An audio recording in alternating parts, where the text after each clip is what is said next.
Federal reserve forex trading के अंदर oxygen की हैसियत रखता है। आज की इस वीडियो में हम समझते हैं कि फेडरल रिजर्व है क्या, इसकी प्राइमरी रिस्पॉन्सिबिलिटीज क्या हैं और वो कौन सा हिडन टूल है जिसकी वजह से ये अमेरिकन इकोनॉमी को कंट्रोल करता है और फॉरेक्स मार्केट के ऊपर इफेक्ट करता है। Federal reserve United states of America का सेंट्रल बैंक है जिसे 1913 में बनाया गया। इसकी प्राइमरी रिस्पॉन्सिबिलिटीज ये हैं कि ये अमेरिकन इकोनॉमी और अमेरिकन बैंकिंग सिस्टम को स्टेबल रखता है। यूएस सेनेट ने फेडरल रिजर्व को डुअल मैंडेट दिया, जिसमें नंबर 1 पे एम्प्लॉयमेंट इंक्रीज करना और नंबर 2 पे इन्फ्लेशन को कंट्रोल करना।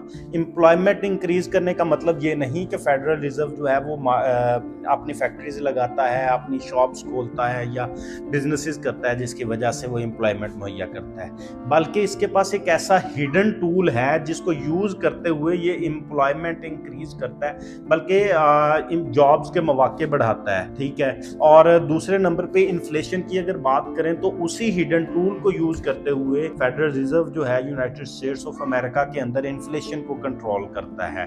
आइडियल टारगेट जो फेडरल रिजर्व का इन्फ्लेशन का है पर ईयर वो 2% है। इस बात को इस तरह समझें कि अब सपोज करें कि कोई चीज है जो आज यूनाइटेड स्टेट्स ऑफ अमेरिका में $100 की मिल रही है, तो एक साल के बाद उसकी कीमत जो है वो 2% बढ़े। ये आइडियल टारगेट है। 2% बढ़ने से मुराद के वो अगर $100 की आज मिल रही है तो एक साल के बाद वो $102 की हो जाए। ये मैक्सिमम इन्फ्लेशन टारगेट है, ना इससे ज्यादा ना इससे कम। फेडरल रिजर्व हमेशा इस टारगेट को मेंटेन करने की कोशिश करता है। ये सिर्फ टारगेट है, जरूरी नहीं कि ये पूरा हो।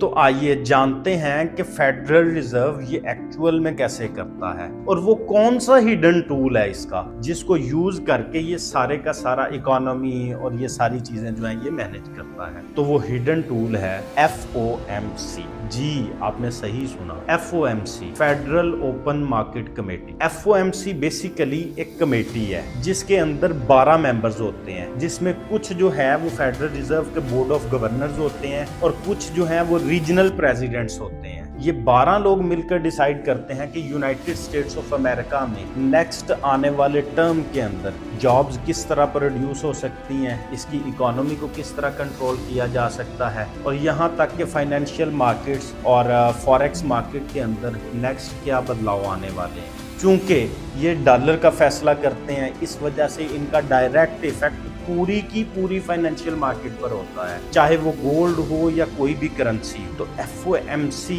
तो एक कमेटी हुई, तो वो एक्चुअल में ऐसा क्या करती है कि जिसकी वजह से वो ये सारी चीजें कर पाती है। और FOMC के पास सिर्फ एक ही चीज का इख्तियार है, इंटरेस्ट रेट डिसीजन। और इंटरेस्ट रेट ही एक्चुअली वो चीज़ है कि जिसकी वजह से किसी भी कंट्री के अंदर जॉब्स पैदा होती हैं, किसी भी कंट्री के अंदर जो है फॉरेन इन्वेस्टमेंट आती है, किसी भी कंट्री के अंदर जो है इन्फ्लेशन को कंट्रोल किया जाता है। अगर आप इसको सही से इस्तेमाल कर सकते हैं तो आप इससे किसी भी कंट्री को दिवालिया होने से बचा सकते हैं और बहुत ऊपर तक लेके जा सकते हैं। तो अगर आप इंटरेस्ट रेट को फर्दर डिटेल में जानना चाहते हैं तो अभी चैनल को फॉलो करें और कमेंट में इंटरेस्ट रेट लिखें।